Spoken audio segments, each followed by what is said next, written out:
अली बुखारी साहब, मसला यह है कि अगर पानी के रास्तों में तामीरात होंगी तो हुकूमत जिम्मेदार है। अगर वहाँ पर इमरजेंसी नाफिज नहीं होती पेशगोई होने के बावजूद तो हुकूमत जिम्मेदार है। अगर जहाँ पर कश्तियाँ होनी चाहिए तो और वहाँ पर कश्तियाँ नहीं हैं या जहाँ हेलीकॉप्टर होना चाहिए वहाँ पर हेलीकॉप्टर नहीं वक्त पर पहुँचा, रेस्क्यू इदारे नहीं पहुँचे तो हुकूमत जिम्मेदार है। तो हुकूमतों को जिम्मेदारी तो अपनी लेनी चाहिए ना, चाहे वो खैबर पख्तूनख्वा की हुकूमत हो या चाहे सिंध की हो। जी बिस्मिल्लाहिर्रहमानिर्रहीम। बिल्कुल असद भाई, आपकी बात ठीक है जी। इतने लोगों की जानें अगर जाती हैं और एक कुदरती आफत आती है तो इसके अंदर रिस्पॉन्सिबिलिटी तो लगानी पड़ेगी। अगर आप ये कहें कि जी रिस्पॉन्सिबिलिटी किसी के ऊपर भी ना डालें और कुदरती आफत थी और इसी तरह हो गई, नहीं, ऐसे नहीं है। मैं बिल्कुल इस चीज़ से एग्री करता हूँ आपकी। उसका रीज़न ये है कि आप अगर, मैं वन बाय वन स्टार्ट करता हूँ उसका। आप अगर 1906 की GD शीट देखें जब ब्रिटिश कॉलोनी थी यहाँ पर, तो आज भी सर्वे ऑफ पाकिस्तान के पास वो सारी चीज़ें पड़ी हैं। आप किसी एक सिटी को उठा लें, किसी एक गांव को उठा लें, एक एक रिवर, फ्लो ऑफ वाटर, कितनी बारिश होती है, कितना उसका बेड है, लिखी हुई चीज़ें। उस पर अमल नहीं हो रहा ना। मैं कहता हूँ छोड़ दें आप, फॉर फ्लंग एरियाज तो छोड़ दें, इस्लामाबाद के अंदर आ जाएं। एक एक नाला कुरंग जो आपका मेन रिवर है, सो वहाँ आपका 600 फुट, 200 फुट, 400 फुट बेड लिखा हुआ है कि this is the extreme water जहाँ तक आएगा। पानी तो बाहर नहीं गया, आपकी आबादियाँ उनके अंदर आ गई। ठीक है, अब उसके अंदर ADCR हो, DC हो, ADCG हो, कलेक्टर हो, जो कोई मर्जी हो, सब रजिस्ट्रार हो, they are responsible. Number one, दुनिया में और भी शहरों में आता है सैलाब। फॉर एग्जांपल आपने अमेरिका में ह्यूस्टन की एग्जांपल दी, टेक्सास की। मैं खुद देख के आऊँ, टेक्सास में जो सिटी के अंदर जहाँ पर पानी आता है वहाँ पर उनके घर 600 फुट ऊंचे बने हुए हैं, नीचे से वाटर फ्लो की जगह बनी हुई है, पानी के छोड़ने की जगह रखी हुई है। लॉज बने ना, उसमें अमल दरामद हो रहा है। नंबर टू, कुदरती आफात समटाइम्स आती हैं जिनको आप जो हैं डेफिनेटली इंसान के बस से बाहर हैं। फॉर एग्जांपल क्लाउड ब्रस्ट हो गया, एकदम बहुत चीज़ें, ग्लेशियर बहुत ज़्यादा पिघल गया। अब दो चीज़ें हैं हमारे पास, दो अदारे हैं, एक NDMA है, एक मेट ऑफिस है। NDMA का काम कतन ये नहीं है कि वो खाली बता दें आके कि जनाब बहुत ज़्यादा बारिश होगी, घर से बाहर ना निकलें। ये इसके लिए तो मेट ऑफिस ही का बस करता था हमें, इसके लिए तो हमें मौसमियात का दफ्तर ही बस करता था। ये आपके पीछे बना हुआ है, यहाँ पर पूरा ग्लोब इतना बड़ा, वो बता देते हैं कितनी बारिश होगी कितनी नहीं होगी। नहीं, NDMA का मकसद है बेसिकली नेशनल डिजास्टर मैनेजमेंट, एक अथॉरिटी, और बहुत अमीर अथॉरिटी है। आपका जब भी कोई बाहर से डेलीगेशन आता है आप सबसे पहले वहाँ लेके जाते हैं। प्राइम मिनिस्टर हफ्ते में 2-2 चक्कर लगाते हैं। नहीं, मगर आफत आने से पहले या बारिशों से तबाही होने से पहले NDMA ने क्या करना होता है? ये मैं बता रहा हूँ, ये दिस इज द क्वेश्चन। ये NDMA आज का नहीं बना हुआ, ये जब जलजला आया था 2005 में पाकिस्तान में, तो ये लॉस तो नहीं ना बनाने के यहाँ घर बनेंगे या नहीं बनेंगे, ये तो सूबाई हुकूमतों ने बनाने ना। यहाँ पर सर करप्शन करके पानी के रास्तों में जो घर बना लिए जाते हैं। भाई वो बात मैंने एक साइड पे रखी, अब आप रिस्पॉन्सिबिलिटीज के ऊपर आ जाए। ठीक है, रिस्पॉन्सिबिलिटीज पे आएंगे आपको, तो आपको सबसे पहले पता चलेगा कि NDMA बहुत बड़ा इदारा है, बहुत हैवी बजट है इसके पास, इंटरनेशनल भी बहुत ज़्यादा इसको स्पॉन्सर होती है।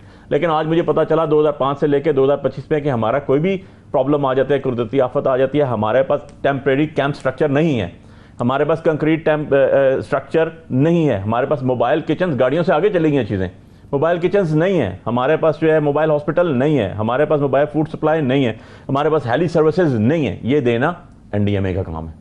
उनको पता होना चाहिए 4 प्रोविंसेस, 5 प्रोविंसेस में एकदम इमरजेंसी आ गई है ना, यहाँ इमरजेंसी आती है, हमें लेके कहाँ जाओगे आप?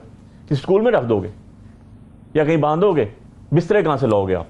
कपड़े कहाँ से लाओगे? फूड कहाँ से लाओगे? ये काम होता है आप कह रहे हैं एक से ज्यादा इदारे और हुकूमत जिम्मेदार है। ये बता देना, मुझे भी पता चल गया था, आपको भी पता चल गया था कि इस दफा जो है 7 दफा से ज्यादा मानसून बारिश आएगी। इससे आगे चले जाते हैं।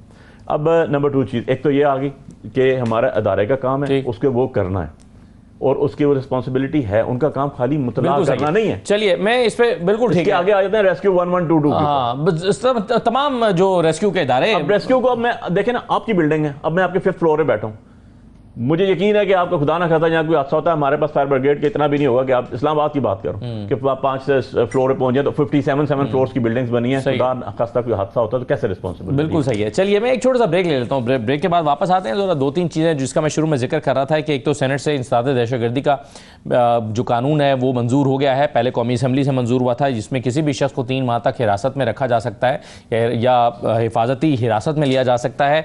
इस पर JUI को, पाकिस्तान तहरीक इंसाफ, दोनों जमातों को बड़ा एतराज़ है। इस पर बात करते हैं। JUI और PTI के राब्ते बहाल हो गए हैं। और फिर 27वीं तरमीम, इस पर मुतज़ाद चीज़ें हमारे सामने आ रही हैं। इसहाक डार साहब कहते हैं अभी तो 26वीं तरमीम हम हज़म करने की कोशिश कर रहे हैं, 27वीं की ज़रूरत नहीं है। कुछ सियासतदान मुसर हैं इस बात पर कि आ रही है 27वीं तरमीम, तो ये क्या हो रहा है? अली बुखारी साहब, क्या वाकई ये आइन से मुतसादिम है ये जो कानून साजी हुई है? जी बिल्कुल, ये आइन से मुतसादिम है जी। और ये खाली आपका फंडामेंटल राइट जो है उससे मुसादम नहीं है। जो आपका पूरा चैप्टर है जो कॉन्स्टिट्यूशन के अंदर आता है आर्टिकल 8 से लेके आर्टिकल 28 तक, ये उसके भी मुनाफी है। अब पूछिए कैसे? इशू ये है कि एक 10 और 18th अमेंडमेंट में ऐड किया गया था फेयर एंड ट्रायल और जस्टिस को एक उसके मुताबिक करने के लिए कि किसी के साथ ज्यादती ना हो और फेयर ट्रायल दिया जाए सबको। फेयर ट्रायल का कॉन्सेप्ट तो ख़त्म कर दिया आपने। उसका कॉन्सेप्ट कहाँ रह गया? आपको उठा के ले जाते हैं, मुझे उठा के ले जाते हैं, 3 महीने बाद कहते हैं ओह यार अच्छा गलती से ले गए। ये तो माने ना कि उसके बाद क्या करेंगे? माने ना कि दहशतगर्दी के इस वक्त गैर मामूली हालात है पाकिस्तान में, इसका सामना पाकिस्तान को करना पड़ रहा है। अगर इस किस्म की सूरत हाल का सामना दुनिया की बड़ी जमहूरियतों को करना पड़ रहा होता, अमेरिका को या बरतानिया को, तो आप सोचें कि वहां पर क्या कुछ हो रहा होता।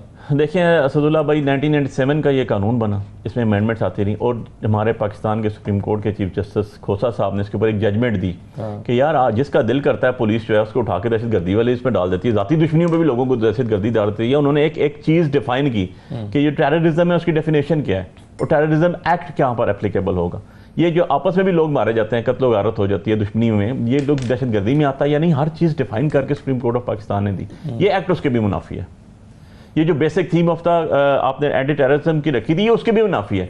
ये तो स्पेसिफिकली अपने सियासी मेरा सवाल ये है कि दहशतगर्दी के गैर मामूली हालात में आपको गैर मामूली कानून साजियां नहीं करनी पड़ेगी। गैर मामूली हालात की मुझे एक बात बता दें, गैर मामूली हालात तो सारे पाकिस्तान में, क्योंकि इस्लामाबाद में सबसे ज़्यादा दहशतगर्दी के पर्चे चल रहे हैं पूरे पाकिस्तान के हवाले से।